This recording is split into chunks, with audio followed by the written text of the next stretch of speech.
Good evening. We hebben aangevangen met te zingen nummer 577 heet een Christian hymnal. 477 of Christian hymnal.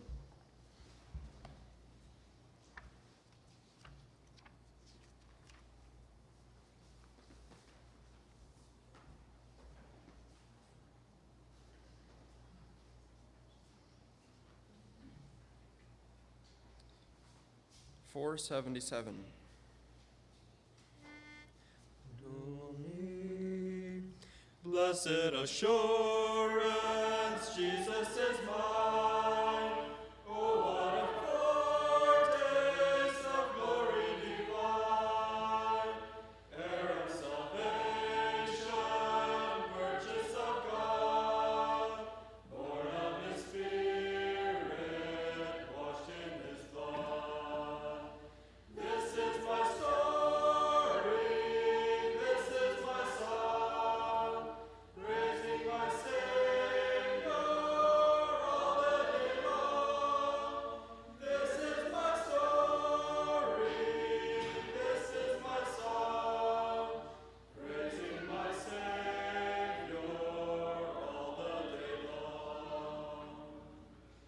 Perfect submission, perfect in life, visions of rapture, numbers on my side, angels descending, great from above, echoes of mercy, whispers of love.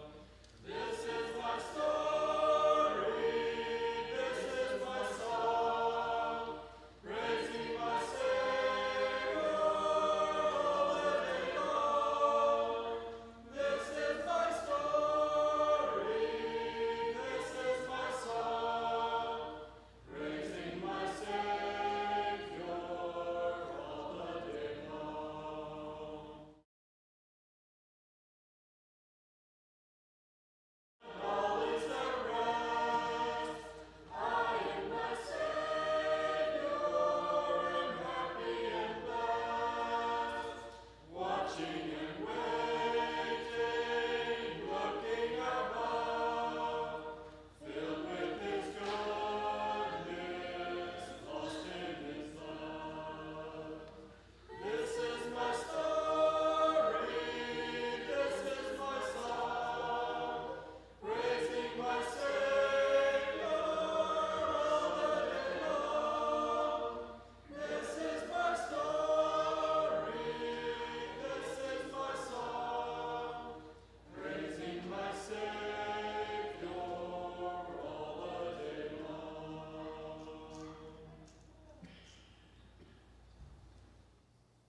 Next uit een gezangboek nummer 509. En daar wordt wel in English zingen Christian hymnal number 185.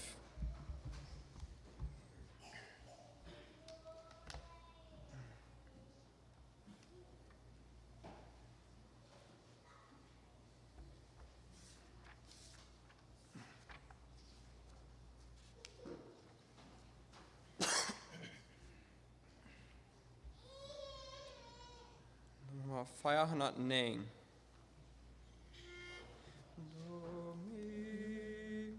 Auf zum Werk is een knecht, das Herrn geht der Meister voran, fort der Knecht froh gern, gibt Waffen zum Streit, gibt den Müden die Kraft, drum voran, nur voran, in des Herrn Ritterschaft, drum voran, drum voran, drum voran.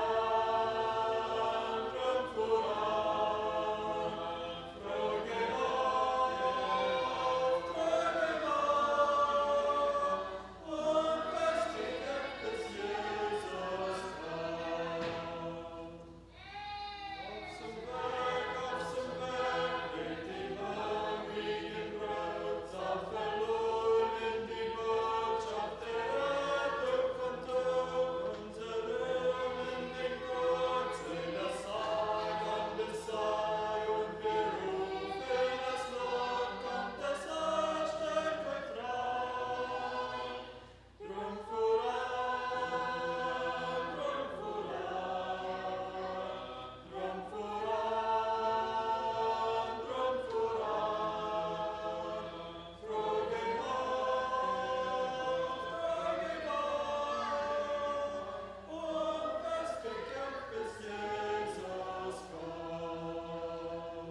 Nog 231.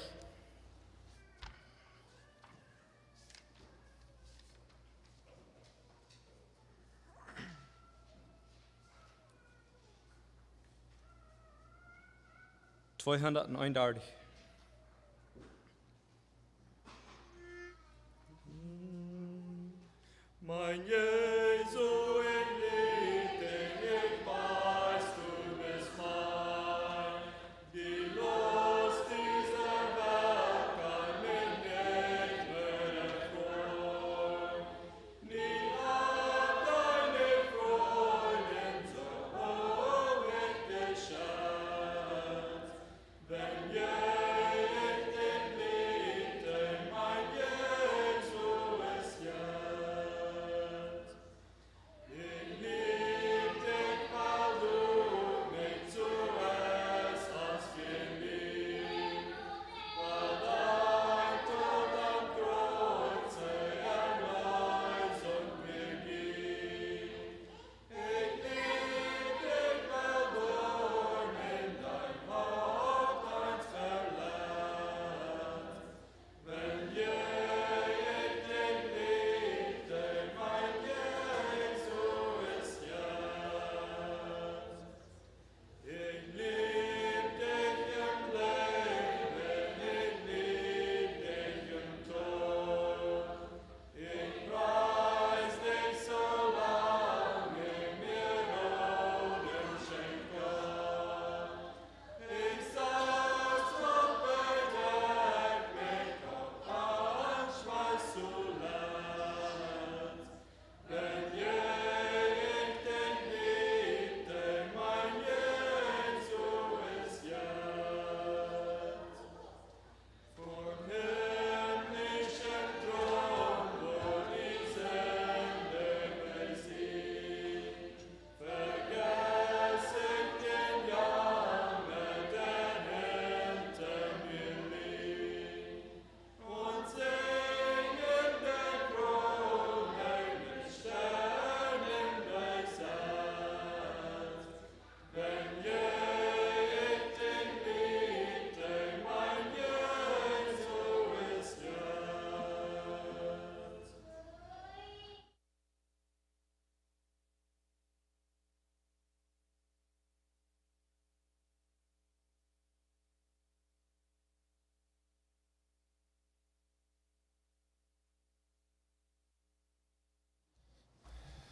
Good evening. Alla welkom hier till this event. Vi vil van Schul reden. Tim Miller wil het ons reden. Dat wordt van in Engels zijn. We wel op een andere spraak horen. We gaan daar de hier dingen uit. Dat wordt even zaad worden op Duits. So we de wel kan daar hing een cool. So, to de aanleiding wil ik lezen van 2 Timotheus 4. For our opening here, I want to read out of 2 Timothy 4, just a few verses. I won't make it long. I'm looking forward to hearing what Tim has to say to us, especially speaking to parents today, and everybody else around, I think.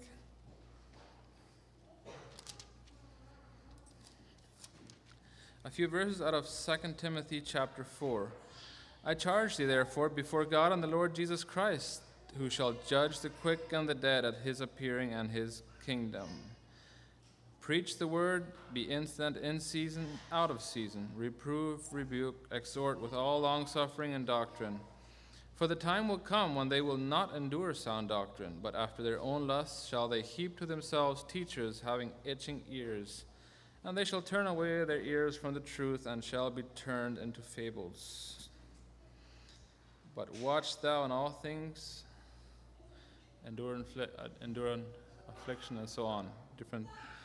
Goes on to talk to Timothy about what's going to happen to teaching. It's gonna turn to fables and to whatever you want to hear. So I think we're gonna hear a little bit more about that tonight, about the difference between right and wrong, and so on. I thought this was a fitting piece talking about teaching. So I think it talks. We would want to say it talks more to the teachers than the parents here, maybe. But I think the parents do a big part of the teaching as well. So. Laten we ons nog opneiging til gebed. Let's bow for a prayer. Father in heaven, thank you for this beautiful evening. Thank you for bringing us together in this way. And Lord, we pray that you would bless the word, help us to hear something that we can apply to our lives and in school, and that we can, through school, build up the community and the people around us. Thank you, Lord, for your blessing on us. Pray that you would bless Tim as he speaks. Pray this in Jesus' name. Amen. Goed, dan wil ik de tijd even laten en Tim Miller laten reden wat hij wil. Got to say met hem. Time is yours, Tim.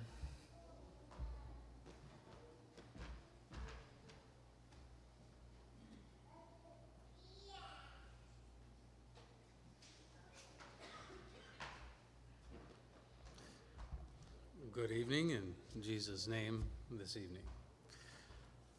I see some young people here.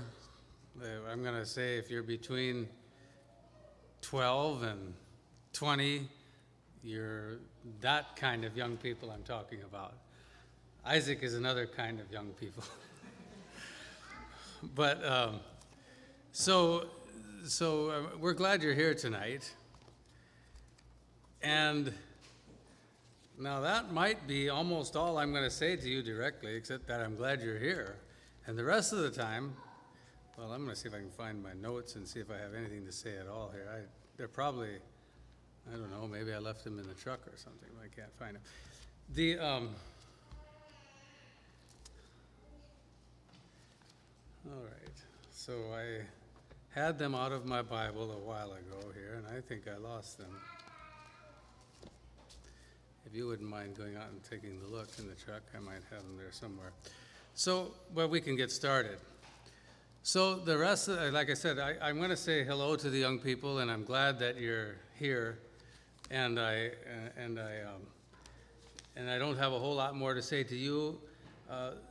What I'm going to do is talk to your parents about you. Don't you hate that? Like everything, when you're talking to your parents, somebody comes to talk to your parents about you.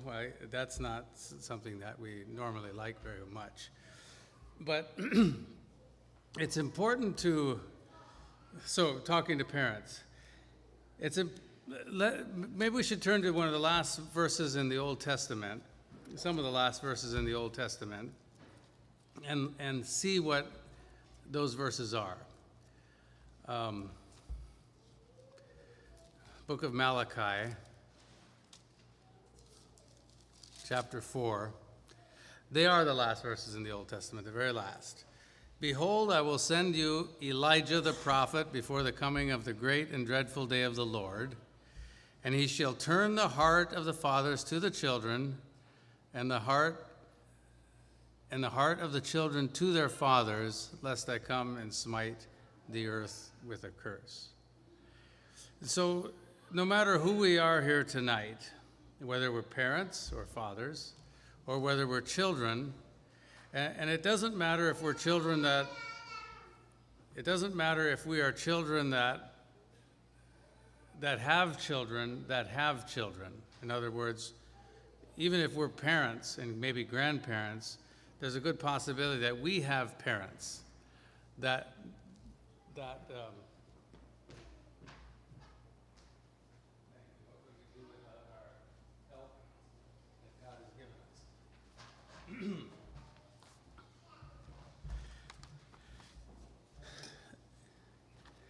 So no matter who we are, if we're parents or children, or we are all children, and no matter what stage of childhood we're in, whether we're like 12 or whether we're in Isaac's stage of that, we are it's time for us to take seriously this idea of it's the right time to be very serious about our hearts turning toward our parents or our children, because that's the gospel. That's the message of in the Old Testament, many, many years before Jesus came, this is prophesied that he is going to come, that Jesus is going to come, the Messiah is going to come, and before the Messiah comes, John the Baptist, he says it's Elijah, but he's talking about John the Baptist.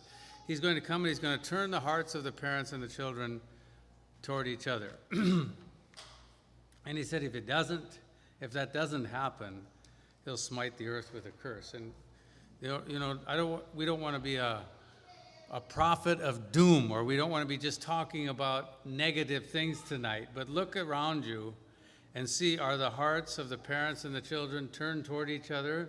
Well, not much in the world today, in the society we live in. Is the society we live in smote with a curse? Do we see the curse of that, when the hearts of the parents and the children are not toward each other? Yes, we do. We see it in all sorts of ways. So it's time. The time is right for us to ask God. And I don't know. You if you have parents, if you're middle-aged, there's a possibility you have parents, and there's a possibility those parents are. There's a possibility. In fact, in the day we live in, there's even it's even probable that some of us here would have parents that we really don't have a good relationship with. That's a possibility. And so we need to ask God humbly to come to help us to soften our hearts toward our parents or our children, and to be reconciled to each other. Youth is a very important and a very vulnerable time. When I say youth, I'm talking now 12 to 20, whatever, that age. Very vulnerable and very important. There's lots of voices that are calling. And the Bible talks about that in the book of Proverbs, in Proverbs chapter 8. So it gives us a picture of it's like, it says wisdom is calling, and then it gives kind of the picture of a woman, a woman named Wisdom. And she's calling to people. And she says, "Oh, you simple ones," or "Oh, you that have," thank you, "you that lack knowledge." She says, "Come to me and I'll give you knowledge." This is what she says. "She standeth at the top of the high place by the way of the gates of the path. She crieth at the gates, at the entry of the gates, at entry of the city, at the coming of the doors. Unto you, O men, I call, and my voice is to the sons of men. O simple, understand wisdom, and ye fools, be of an understanding heart." So here is this picture of wisdom. And she says, "Come, all you that need to have understanding, and I'll give it to you. I'll give you that understanding.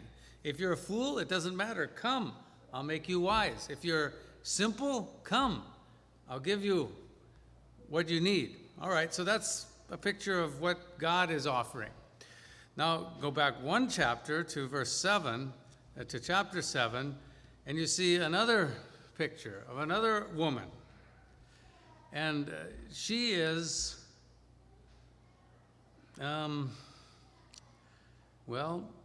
it says in verse 10 that there's a woman with the attire of an harlot and subtle of heart. She is loud and stubborn, and her feet abide not in her house. Now she is without, now in the streets, lieth in wait at every corner. And she meets this simple person that she's talking about. He's talking about in verse 7, a young man void of understanding. And it says she caught him and kissed him, and with an impudent. So this is a picture of not God, but the opposite. And so young people are hearing God calling, And it's attractive. That this wisdom is attractive because there's something within each one of us that is something of the very nature of God is within each one of us, because He created us. And so we're made in His image, and we have something of His nature within us. So when we hear wisdom call, when a young person hears wisdom call, it's something that appeals to him. It is attractive. But that's not the whole story. The other side of the story is that we also have a fallen nature. And so when we hear the other woman calling us, that's also attractive. And that also pulls. So we've got this voice pulling this way and this voice pulling this way. And so young people at a pretty young age are hearing these voices, and they're calling to them, and they don't have experience to deal with these things. And so that's where parents come in. That's where parents come in to help them. To first of all, we're looking a lot tonight at a connection so that we can know how to guide them and know how to teach them what's right and wrong. You know, you can tell somebody, it's easy to tell somebody anything, what's right and what's wrong, but to be an effective influence so that they will actually listen to what you say, that's something completely different. And so we want to think a little bit about how we can establish connections with our youth, with our children, with our young people, so that they will listen. Now, because there's so many things parents could tell their young people. If it would be just as simple as giving instructions. You know, you as parents, you see your young people at 18 and they want to make this decision or that decision, or you could tell them so many things. If they would just listen to you, you could help them an awful lot. Well, hopefully they will listen, but it's not always the case. And if they are going to listen, if they do listen to you, it's because you have done some work ahead of time and established a connection with them. So just a few observations here at the beginning. One thing to remember is that childhood and youth are necessary phases of life. It's a very, very good and a very beautiful phase. They're beautiful. It's not something to try to rush through. You've probably seen parents try to hurry their children through childhood. They want to hurry up and get. It's almost like they don't like them to be children. They want to hurry up and get them. Well, I think the world in general is a little bit ridiculous in how hurry up they want to get them in school. 3 years old, go to preschool, and 4. It's almost like they want to just hurry them up, get them through this thing, and make them adults as soon as possible. And sometimes they push them to perform at high levels. You know, the children that are really, really pushed to perform at high levels, and often it's just it's more for the sake of the parents' ego and pride than it is for any good that the children, for any good that it does to do the children. So the point is that allow children to be children. They're children, and allow youth to be youth. They're youth, and it's a phase that they'll pass through. And there's no jumping over it. There's no really hurrying through it. It's a time to just they need the time to go through it. And also we need to understand, especially with youth, that there's going to be rough times. I mean, there's a lot of changes going on between the time you're 12 and the time you're 20. There's a lot of changes going on. You're basically a child at 12, or you're just starting to come out of childhood, maybe. For me, that happened at about 17. I was a real late bloomer. I was very small and just grew up real slow. And then so I spent the first part of my life way small for my age and looked way younger than I really was. When I was 18, many people could have thought I was 14. And that's hard for an 18-year-old, especially when the girls think you're 14. That's hard. And especially if you have an older brother that keeps asking, how old do you think this guy is? Oh, maybe 13, and I was 17. Oh, I didn't like that. But then it seems like just like that, it just changed. And all of a sudden I look like an old man, and I'm not old. I'm really not. You know, it just switched. Something happened. And so I feel a little bit like I got the bad end of the deal at both ends there, but so be that as it may. But what I'm saying is that there's a lot happening here between the time you're 12 and the time you're 20. You're developing, all of a sudden, so at 12 you're a child, and at 20 you're a man or a woman. In fact, before that, physically, but that's only a few years, and there's a lot going on. And so there's a lot of turbulence. Sometimes at 15 or 16, these young people don't even know what to think. They don't even know how to think, really. One day they think one thing, and one day they think another. That is just the way it is. It's just like, it's turbulent times. And so you can expect some bumps and some this and that. Just expect it. It's the way it is. Don't get all upset about it. Don't, just be steady. You know, your parents just have to have, we just have to have a steady hand through that thing. Not just let go of the controls completely, but neither grip them so tight that just expect it's going to be a little bit turbulent, and you'll get through it. Don't lose your patience. You know, young people sometimes waste a lot of time wishing they were more grown up. How many, no, I won't ask the really young people, but let's say those of you who are 25 or whatever, when you were 16, how many of you were in kind of a hurry to be 18 or be a little older? Isn't that kind of the way it is? And when we're 14, we wish we were a little older. We wish we were 16 so we could do what the 16-year-olds do, and then we wish we were a little bit older. We kind of push ourselves through, and that's just wasting time. We should enjoy being 14, and your parents should. As parents, we should enjoy being when our children are 14.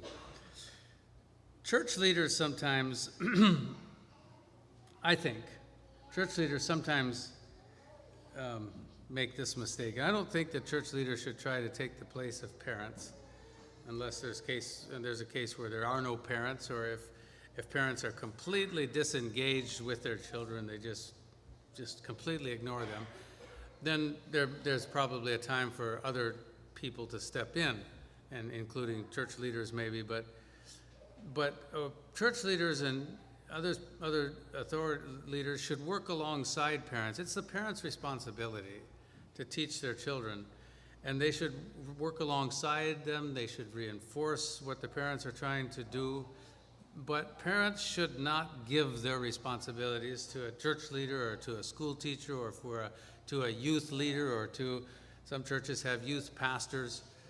The Bible doesn't talk about youth pastors. Some churches have them. But parents shouldn't give up their responsibility to those people. They remain primarily responsible for teaching their children and their youth, and of course they can get help from the youth leaders and the other people in the church. They can get help, but they shouldn't give up their responsibility. And when our children become members of the church, it doesn't make us less responsible for them. It's not like, oh, well, now the preacher has to take care of them. That's not the way it is. We still have a responsibility for our children. Sometimes parents blame the church for the bad behavior of their children, and that's just really, there's no excuse. We as parents, we are responsible for our children until, well, when do we stop being responsible for our children? When do you stop caring for your children? When they have children of their own? I don't know. I don't think that's the way it is. So when do you stop caring for your children? Now, there is a time when your responsibility as a child, your responsibility to obey your parents changes. You know, we never stop honoring. I don't know if there was a time when we say we stop obeying, but there is a time when parents stop giving instructions or stop giving orders to be obeyed. They can give advice and counsel and all of that. As parents, we no longer, when our children get married, we no longer tell them they have to be home at a certain time. I guess we don't. I don't anyway. We don't give them orders like that. We don't give them instructions that this is what they must do. But we can continue to give them counsel and advice.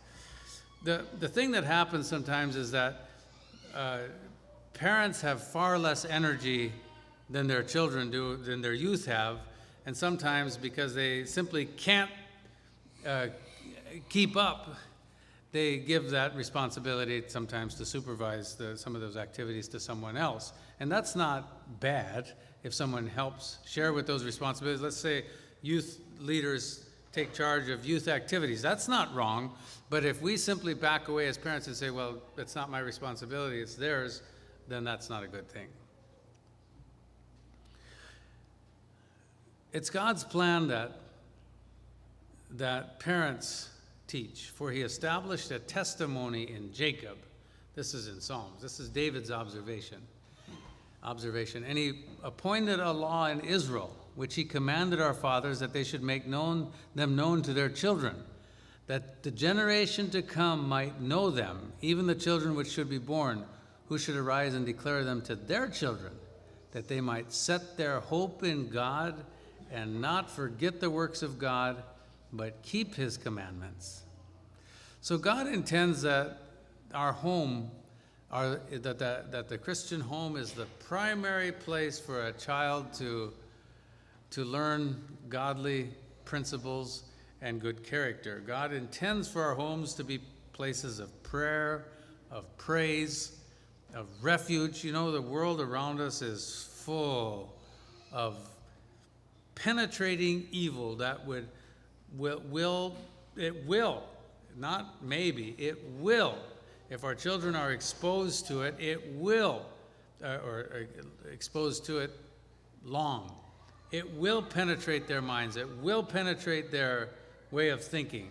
And our homes are a shelter from that. We cannot completely shelter our children from the evil that's in society around us. We live in a world.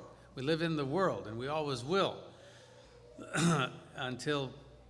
But our homes are supposed to be a refuge and the safest place possible to keep the evil at bay.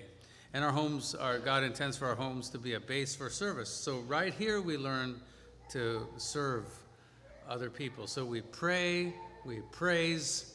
It's a place of refuge and a place for service. God intends for our homes to be happy and holy places.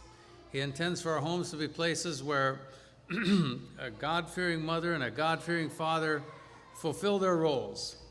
Father as leader and a provider and a protector, and where this God-fearing wife and mother comes along beside him and lends him her strength and encouragement and enables him to carry out his role even better.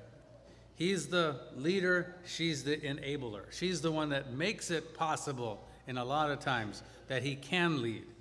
He has the leadership responsibility, but she has so much power to make it work or not work in the home. So that's what God intends our homes to be: happy places, holy places, a place where each one is fulfilling their part. Now, we looked at these verses from Malachi, and he says that he's talking about turning the hearts of the fathers to the children and the children to the fathers. And what we can infer from those verses is that there has always been what we sometimes call a generation gap. You know, the older generation thinks one way, the younger generation thinks another way. And what causes this? Well, some of these differences are natural. They're just simply because we're at different phases of life, and so we think differently. We have different interests because we're in different phases of life. Now, if you're if you're middle-aged, your body clock, if you want to think of your body having a clock, it's like 12 o'clock noon. You're half done with your day. And a young person might be like 6 o'clock in the morning. Now at 12 o'clock, you're wanting lunch. At 6 o'clock, he's wanting something different. You know, at 12 o'clock, you're wanting your rice and beans because that's the stage of life you're in.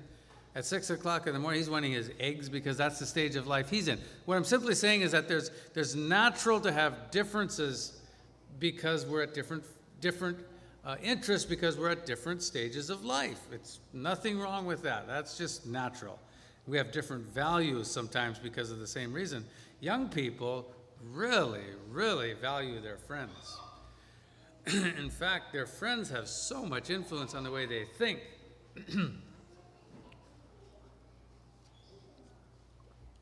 And young people typically care a lot about what their friends think. And it might even be in, I don't know, kind of clothes they wear or something like that. They really don't want to do anything that their friends would think is stupid. That's just, young people are like that. Middle-aged people don't typically care so much. Parents usually don't care quite so much about that. Young people typically love adventure and that rush of adrenaline. Now, how many of you here that are over 40, how many of you would love the opportunity, if you had the opportunity, to take a swing ride over the Grand Canyon, just go swinging out over the Grand Canyon? If you're over 40 and you would do that if you got a chance, raise your hand. Well, I certainly would not. Well, I don't know. I don't think I would. Now, how many of you that are 20 or, let's say from 25 down, how many of you that are here would take that chance if you got the chance? Would you like to do it? Well, there's at least somebody that's thinking they might, and it's the girls. Oh, the boys are brave too. So I think there's probably I'm pretty sure if all the young people were here, and some of you would do it, the rest of you would just have to do it too. I'm just pretty sure that's the way it works. And you just love that adrenaline rush, that adventure, that thrill, love it. So some of those things, middle-aged people are not so interested in. They don't have time for it, for one thing. Old people, if they do too many things like that, they break. And so they can't do too many. I mean, they get. Recently, I used to be somewhat athletic, and I used to love to play sports. Loved it. Now, it doesn't work. I don't know. Somehow it just doesn't work. I tried. I used to be kind of. Probably this is my problem. I was probably arrogant. Maybe I was proud, but I used to be my sense of balance. I used to be able to walk beams. If we did construction, and I'd walk up and down the trusses without any purlins or anything, just straight up and down there. I liked to do that. It was fun, especially, anyway. It was fun to do that. Now, I was trying to ride. I just thought the other day we were at a place and there was one of these, what do you call them, hoverboard, I think? There's little things with 2 wheels on the side that you just stand on, and you lean forward, and the thing goes forward, and you lean back, and it goes back, and you just balance yourself. And so this fella's riding it around there and doing a good job, and I thought it looked so easy. It's just 2 wheels, you just stand on it, and oh my, just didn't work. It just didn't work. I just don't have that balance anymore at all. That's what happens when you get old. I used to like to throw. That was I like to play softball, and so throwing was my pride and joy. Well, that's probably my problem. That's probably why I can't throw anything anymore.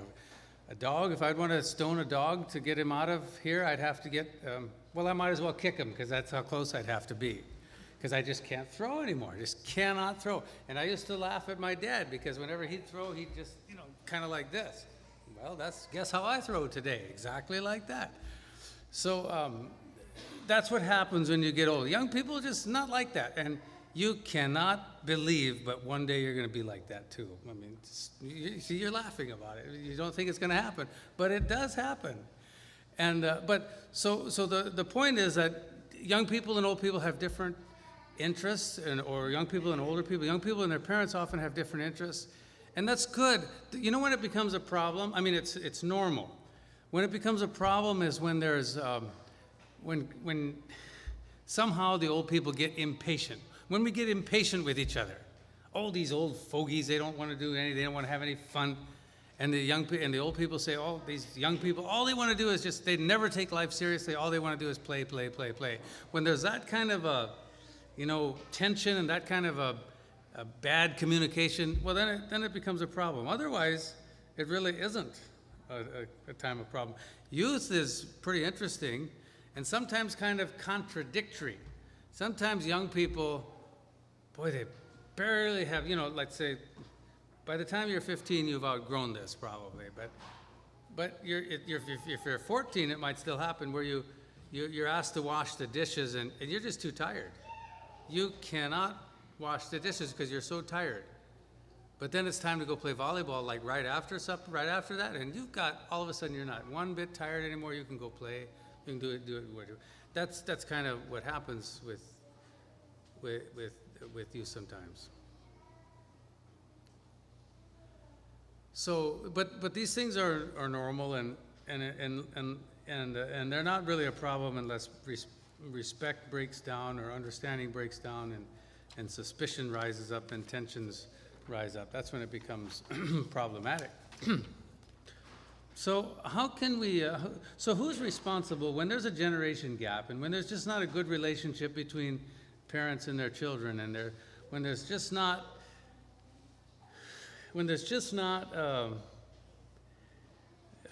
they just don't communicate well? Who is mostly responsible? Who would we say is mostly responsible? Young people, please close your ears a little bit, because I would like to say, well, no, I don't want to say it quite like that. Parents have had many years to work on developing a relationship.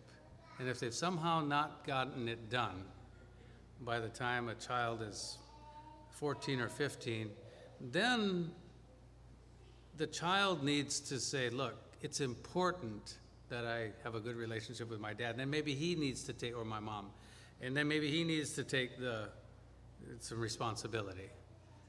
Because it's never, I think it's primarily the parents. It lies primarily in the parents. But by the time a child is 13, 14, 15, he's old enough to take some responsibility for himself. He says, you know what? My relationship with my dad and my mom it's not very good. We don't really talk much. We don't really get along that well. It seems like every time we have a discussion, we end up in an argument. That happens. And it's good, it's important for young people to understand that this isn't the right way to do it. And let's not do it this way. And when parents and children both understand that, that problem can be solved. So as parents, I say that I think primarily the problem of the generation gap is the older generation's problem. Now, we don't like to say that. We would really rather say that it's young people's problem because they're the ones that think so strange. But what we forget sometimes is that we have already been where they are. Now, we sometimes use that like a club. We hit them on the head with that and we say, look, I know what, you've never been where I am, but I've been where you are, and I know what's right. And so listen to me. We sort of hit them with a club like that. But really, we should think about it a little bit different and say, look, no, that's right. They don't know how we feel and how we see things because they've never been here. But we have been where they are. So we should be able to stand beside them and say, I understand how you're seeing this because I was here too. But there's another perspective too you should look at and help with that. So, if you're walking through a dark place and someone is ahead of you, and they have a light and you don't. Let's say you're walking through the bush and they have a light and you don't. Now, if they want to help you, the best thing they can do is come back where you are and shine the light ahead, and then you walk together. If they just shine the light back at you, you know how that works. You can't see, you're blinded, and they're not helping you very much. So that's how, let's think about that as with parents and youth.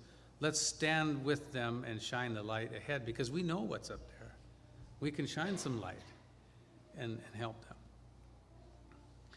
We all go through different stages of life, and it seems like, and often we were talking about this tension that's between these several stages, and it seems like sometimes that we struggle most with the stage that is kind of like right next to us. I remember when we were young marrieds, we had a noisy young man living with us.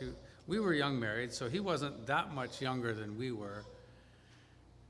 And he was kind of noisy, and so keeping, children are sleeping, and then all this noise, and so it bothered us a little bit. And then also, he never really understood. He never really seemed to be impatient with our children. It seemed like he didn't let them be children. He expected a pretty high standard of behavior from them. And so we used to get kind of annoyed with him a little bit and kind of got impatient with him because he wasn't patient with our children. And it seemed perfectly logical that we felt that way. And then it occurred to me that, you know what? His parents probably were feeling the same way about us. Now, so we were impatient with him because why can't he understand that our children are just children? And they just don't understand some of these things. I think his parents probably thought, now why can't you understand our son? Because he's a youth, and there's some things he doesn't understand about children because he doesn't have any experience in that. And so it occurred to me that, while I'm being impatient with him, his parents are probably being impatient with me. Or that, they would have reason to be. So how can we treat young people that we can make good connections with them?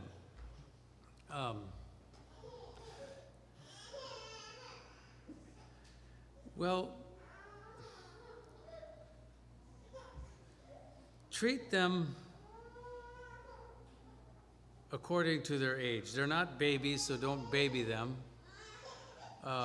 They're youth. And so don't talk down to them. Don't talk to them like they don't know anything. They know quite a bit.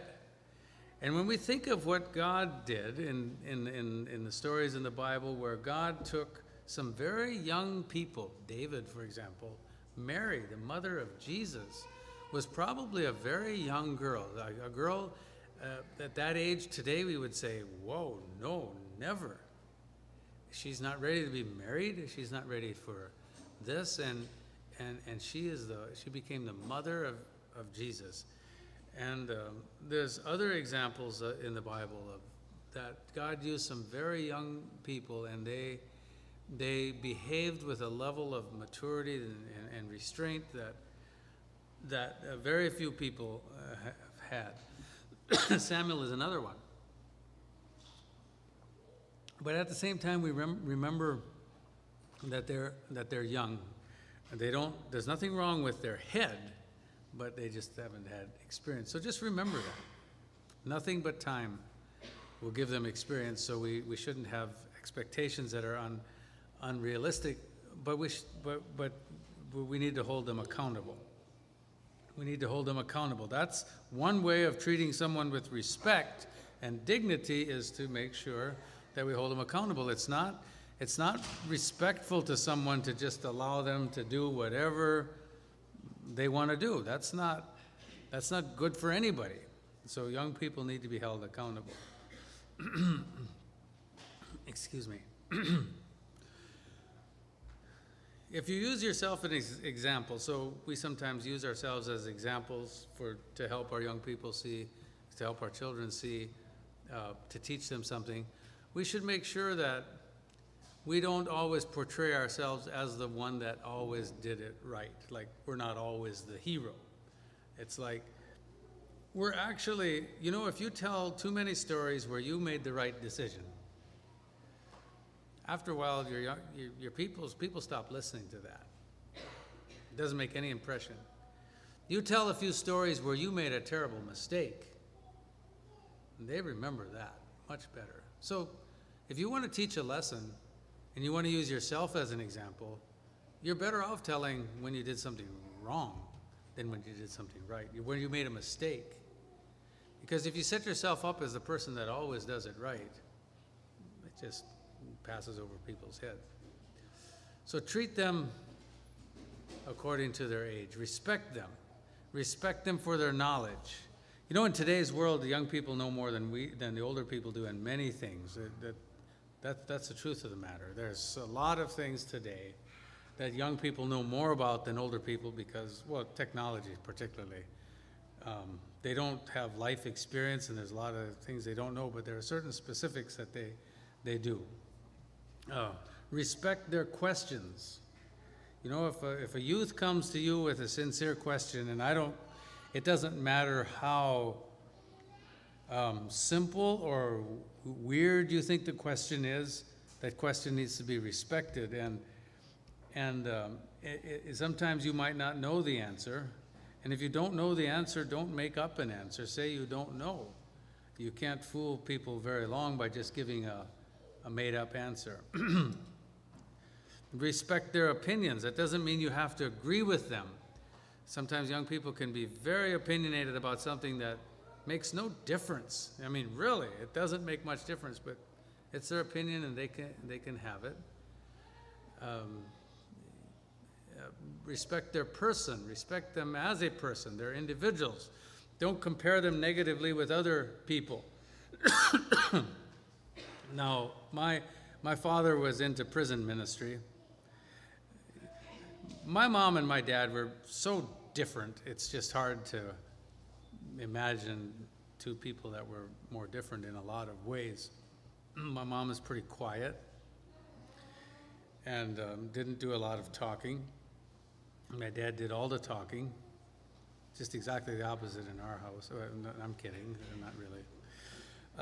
My dad did most of the talking, and where they were alike is they both had servant hearts, and they served and served and served, but their personalities were quite different. My mom was bashful in the sense where you could never take a good picture of her. She always was just looking. She just pictures didn't turn out very well for some reason. She never looked good in a picture as good as she looked in real life. My father was the opposite, sort of, where you just about couldn't catch him in a bad situation. He always looked good in pictures. He liked to dress well. My mom was not so careful. That wasn't so important to her necessarily. So they were very different. So, but my dad he would go to prison and he did a lot of prison ministry, and we used to go with him as boys. And he never ran out of stories. He never ran out of jokes. He never ran out of something to say. It was seldom that he had nothing to say. In fact, I don't know if it ever happened. He always had something to say. So the prisoners there would often, they would expect that us boys are like he is. Well, we're not. We're more like Mom, especially in those days. We were different than he is, and so I never liked that. That didn't feel good when we were compared. Well, you're not like your dad. Your dad is able to tell stories, and you can't tell a story, and that kind of feeling. That didn't feel good. So respect people for who they are, not compare them to somebody else. Require obedience. Require obedience. It must be done in love, not in harshness. Now, I think in our culture, in our Mennonite culture, whether it's German or Swiss or whatever, I think, well, actually culture in general, but probably our culture held on to it longer, this thing of maybe being a little too harsh, just requiring obedience without giving, just, I said it, you do it, that's it. If not, you know, you're in my background, it was they're going to take you to the woodshed. You know what happened in the woodshed? There was lashings happened there, and so that happened. You know, my father's generation and before, and maybe in my generation a little bit. Today it seems like where it was extra harsh. Today I think the thing has gone the other way. I really do. Where there's plenty of leniency. Where there's plenty of, you say.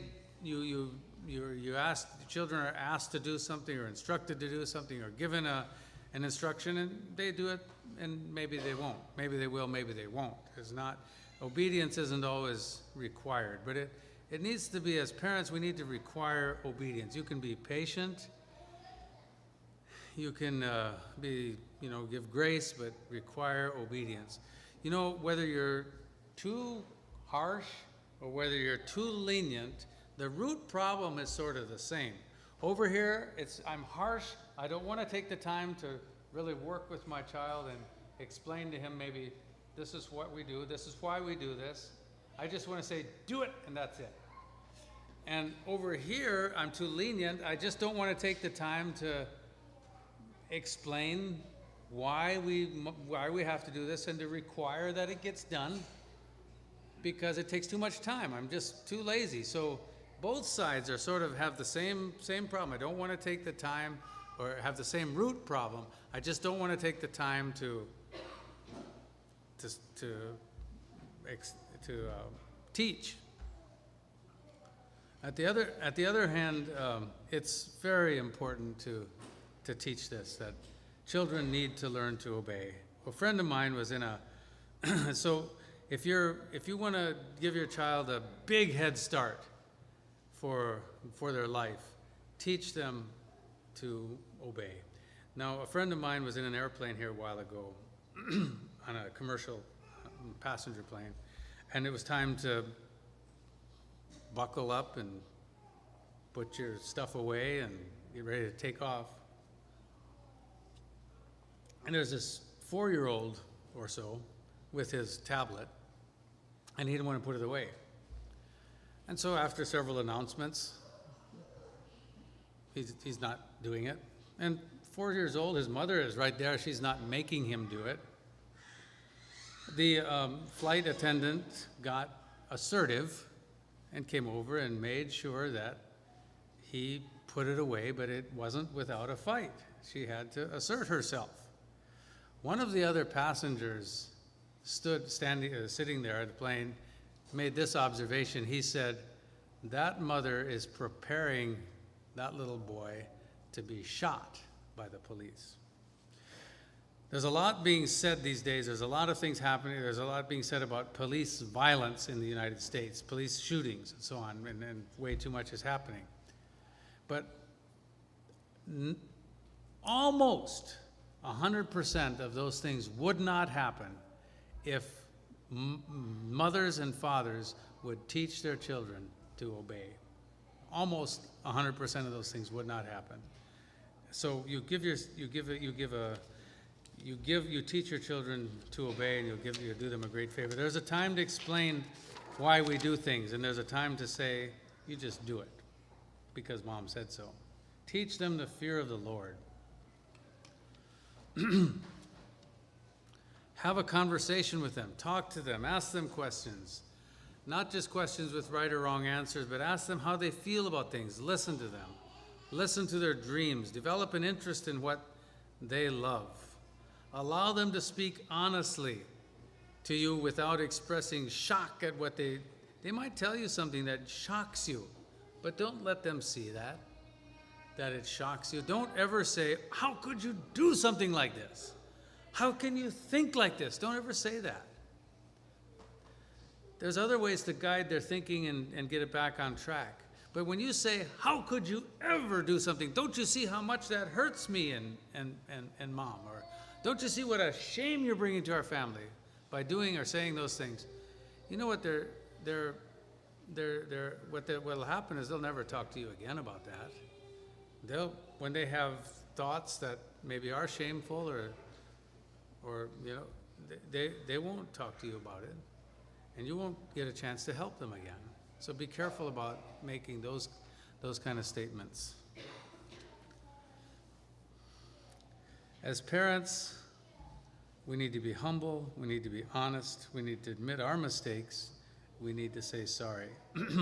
Our children are a gift from God, and it's both a wonderful privilege and an enormous responsibility. And when we're in the middle of it, when we're in the middle of this children, youth thing, and especially during the turbulent times, it might seem more exhausting than anything else. But God intends for our homes to be holy and happy and orderly, places where parents live sacrificial lives, and where parents and children are living in harmony with each other, and where conflict is worked through when it comes.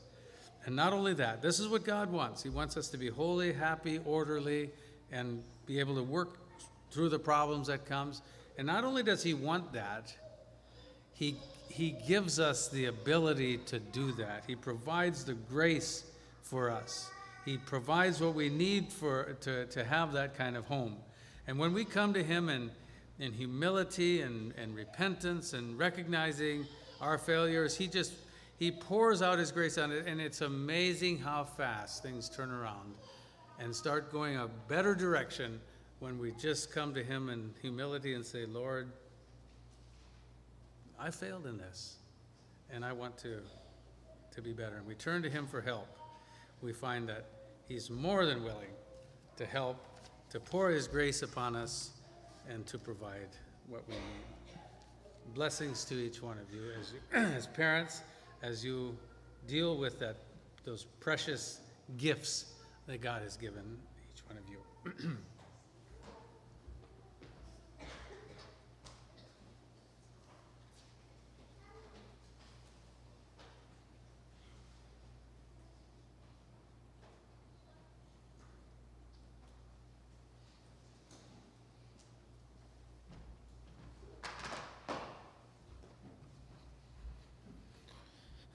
Thanks, Tim, for those words. I think we have something to work on yet.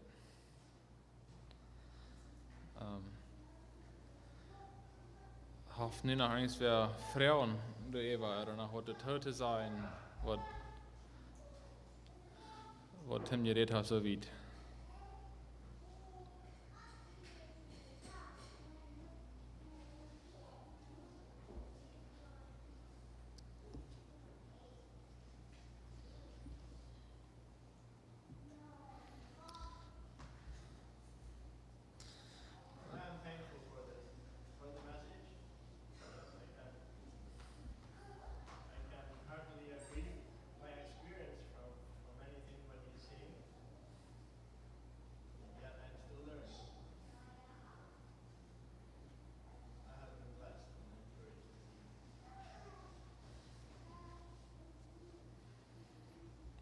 Thank you. Anybody else has something to add?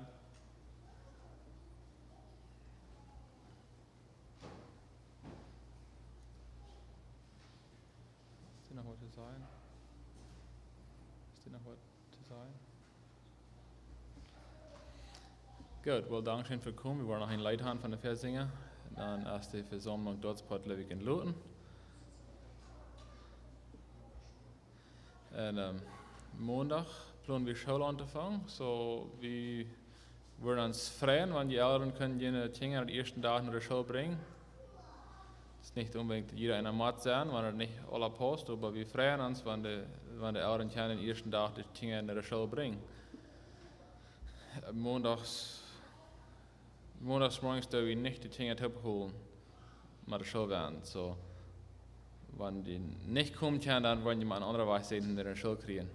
Oder ans Weiten lassen. Ik geloof dat dat alles wat we dan gepland hadden van dit huis. Da ist noch Haupteingang im Gebet, dann war noch ein Leitsingen zum Schluss. Vor dem Himmel, wir danken dir für das schöne Abend, wir danken dir, dass du uns die hast es das habt gebracht, dass wir haben können mal hier, aber wir können unsere Dinge reich lernen. Wir beten, dass du wirst wieder sein und uns helfen, die anzuwenden. Das beten wir in Jesu Namen. Amen. Leid an der Stelle hast, dann sind wir in Lohn.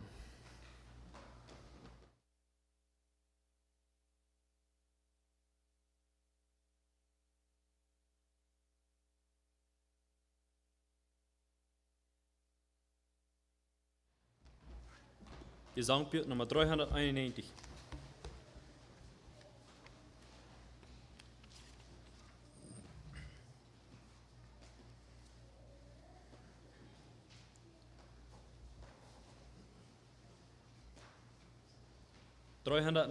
Maar bis vers 1 en vers 4 zijn.